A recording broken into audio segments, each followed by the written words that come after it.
Well, good morning, everybody. I am the Bald Guy. I'm so happy that you have returned as we continue our really good look into Genesis chapter 6. Now, we have covered a whole lot so far. So let's do a little recap so we can understand this verse 5 to 8 a little bit better. Because if we kind of get lost there, we're going to be like, what? Okay. First we had Adam and Eve where they sinned, right? God kicks them out of the garden. They settle in the land of Eden. They have Cain and Abel. Bunch of kids. Short recap, folks. If you want a deeper look, keep reading. Okay. And Cain and Abel get married. They have kids. They have their own little clans going on there. And then, time for a sacrifice. And Cain's is rejected. Abel's is not. Cain gets jealous. Decides he's going to kill Abel. God confronts him about it, tells him not to do it. He does it anyway. Okay? And then what happens is that God kicks him out of Eden. Says, go. You have to go. Get away from my line. Okay? And he leaves. And he settles far west. Okay? And his line starts growing. At the same time, Adam has another kid. Names him Seth. Okay? And the two got the godly line and Cain's line. Evil, good, God, not God. Okay? And so their descendants are going. Seth's descendants are going. And so forth and so on. Well, some point early on, godly side, Seth's side, looks at all these Canaanite women, which we find out in the beginning of this thing, and says, wow, these are beautiful women. Let's go marry them. God says, no, you can't do that. No, look at, okay, I'm going to go marry them. So they marry him anyway. So the sons of God marry the Canaanite women. And maybe some of the Canaanite men saw how attractive some of the Sethite women were, and married them. And this, what we'd call an unholy union, started taking place. And so the Sethite women, Sethite men, hearts turned away from God. And they started worshiping other gods, doing all this other stuff, going their own way. Boom, boom, boom, boom. And it's continuing and continuing and continuing and continuing because they weren't teaching their kids and so forth and so on. So it just kept going. So basically, and put in a nutshell, Cain's side getting bigger, bigger, bigger. God's side getting smaller and smaller and smaller. And God is noticing this. And we can see from the break between 3 and 5, which those go together, that Moses is basically saying, that he, because of this unholy union, these Nephilim clan was born, bad, mean dudes, and these giants, because they were men of renown. We discussed that their reputation was mean, vicious, horrible people, basically. They took what they wanted, they got what they wanted. Yeah. Okay. See how this is all fitting in? Boom, boom, boom, boom. Big side, evil, evil, evil. God's like getting smaller, smaller, smaller. God's seeing this. And now we can look at 3, 5, 6, 7, and 8 as one gigantic passage together. Now that we understand the concept, now we can know what's going on here. Because God is having a conversation with Jesus and the Holy Spirit. Remember, they are 3 and 1. That's right. That's kind of a hard thing to put our minds around, but Jesus is God, Holy Spirit's God, and God is God. And they talk to each other and give each other and basically tell what's going on. Jesus was there from the beginning, so he's God. Holy Spirit was there. They were all there doing the thing to build the earth and watching all of this happen. So basically the earth is, man is crumbling right before God's eyes, and his heart is breaking. I mean, he is sad, and he is sorry that he made man because of what they're doing. Yeah, that's right. Wasn't admitting a mistake like some people would think. Like, what, God said shouldn't have made us? What?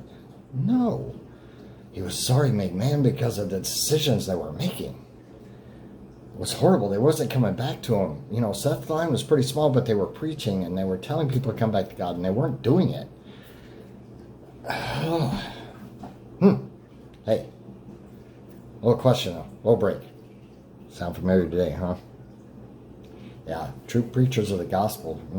And people are getting killed and murdered, and we're getting laughed at, kicked off social media, and everything else because of our faith.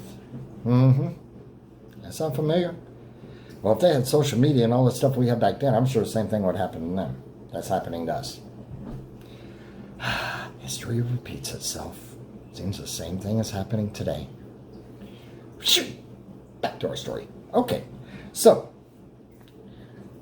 he was grieved in his heart, he made him. So he basically said, he looks down and he sees Noah. Okay, and Noah has probably just had his kids. He's serving God with everything he has. He's preaching. He's doing everything he's supposed to do. He's telling other people to come back to God. They're not listening to him. And basically, he's the last one that's doing it. And so God basically, talks to others and said, okay, Noah's the last one. And if we let it go on, his kids are going to turn, and there'll be no line for our plan. And Jesus and Holy Spirit, yeah. Well, I guess we gotta wipe them.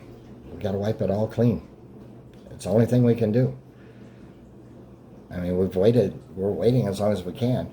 And God says, yep, what we'll do is we'll wait 120 years. We'll let his kids marry. And then this part, I'm just, I'm picturing the conversation, okay? Putting kind of language we can understand a little bit. That God's saying, yeah, we'll wait 120 years.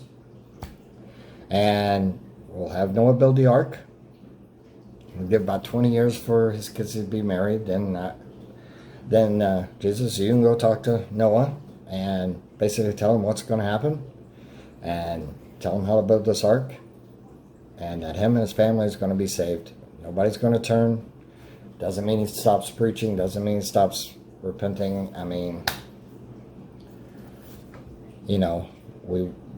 that's what you need to do, so let's do it.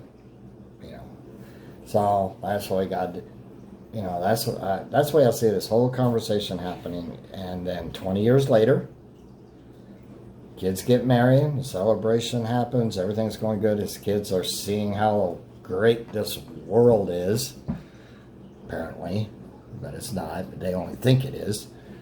And he sees Noah, and they see Noah.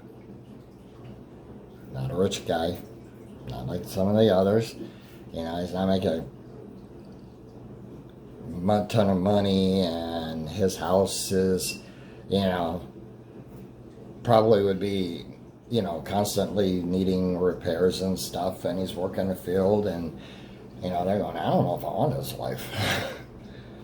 This one looks a lot better. I'm sure they were thinking it, but they had an obligation to their father, and their father was teaching them correctly. So at the same time, they were, okay, we're sticking with Dad.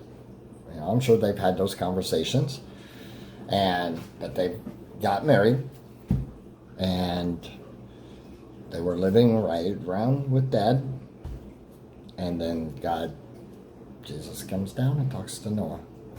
So that's what this whole thing is, and that's that whole story, is that God decides, okay, everything's going to get wiped out. I'm going to save a remnant of the animals that breathe, and where they can repopulate, and we'll kind of start this thing all over. Now we're going to be discussing more aspects in my later video. So what do we get out of all of this so far? We see the amazing love of God throughout this whole thing. And it continues all the way down. I mean, to the beginning, to the end. We see the beginning. We see the end come back to the beginning. We see the beginning go to the end. and his plan just unfolding. And at that time, they couldn't see the plan. They didn't know the plan. Okay? We kind of get a better glimpse and revelation of the plan. Oh, yeah, maybe. But right now, we're just, there are a lot of things we don't know. But everything we need to know is there in this book. And that's what I'm saying. Read it. Understand it. Because we're going to be there soon, folks. The more we know, the better. That's why it's here. Read it. Get to know it. Get to know how much love he has. That's how much love he has. Wait, 100 years while Noah built this ark, and at the same time preaching to all these people. God waited that long. He waited a total of 120 years for people to turn around, knowing that they weren't going to, and knowing he was going to do what he basically had no choice to do. That's his justice. Remember, we talked about it on that last video. That is his justice, his holy justice, that it has to happen. So, I hope you got a lot out of this so far. This whole journey we've been taking together. Next video, we're really going to get into the conversation between God and Noah. Which, like I said before, I think Jesus came down and they had a conversation about what was going to take place, a very intimate one, together. So, let's delve into that next time. And as we continue our story, remember to read the Bible correctly. Remember to read it accurately. Know who wrote it. Know who they wrote it to. And kind of know their story. Because if you don't know that, it's going to be hard to understand how they're writing this. Remember, they're books. Okay, it's like reading a book. You cannot skip around and take little sections out of a book. Otherwise, everything you read ain't going to make sense from then on. Don't nitpick, folks. Like I've said before, and I will say it over and over and over again, this is not complicated. It is not religion. Okay? This is a book of a relationship between you, between me, and God. And we just share the love. Okay? God gives us the love. We accept the love. Okay? We accept Jesus. We accept Him. We accept God into our hearts. Okay? We open up our minds. The things that God tells us to do, we want to do now. And we do them freely, gladly. We give money to church freely, gladly. We don't care. I mean, we go out and we serve others because we want to. We want to, man. It feels awesome to do that. We got love. We want to pour it out. We want to pour it out. Okay, we want to tell others about gospel, about Jesus, the one that changed your life. And no matter what they do to you, no matter what they take away, no matter what happens, you're good. You have a relationship. You don't have a religion, you have a relationship. So, knock off the religion. Knock off the do's and don'ts, because that's not what it's about. Jesus did not come down here and tell you, do this, don't do that, don't do that, don't do that. He's telling you, come to me. I'll give you this love, and you can pass it on. Wow. Simple. But, a lot of people don't have that term. Things have to be complicated. It has to be complicated. Religious leaders have to be complicated. That's why Jesus jumped on the Pharisees so much. You should delve into that too, man. That is amazing. I mean, he really ripped them some new ones. I gotta tell you. Because they focused so much on a religion thinking they were so much better. And they weren't. God has us all on the same playing field, folks. We're all on the same playing field. And He just wants us to look up at Him, accept Him. He is your Creator. He is your Father. He loves you. Hello? It can't be more simple than that, can it? All right. So we'll continue this conversation next time with Noah and God coming together to build this ark. Okay. I'm the bald guy. I am out of here. Enjoy the rest of the day, folks.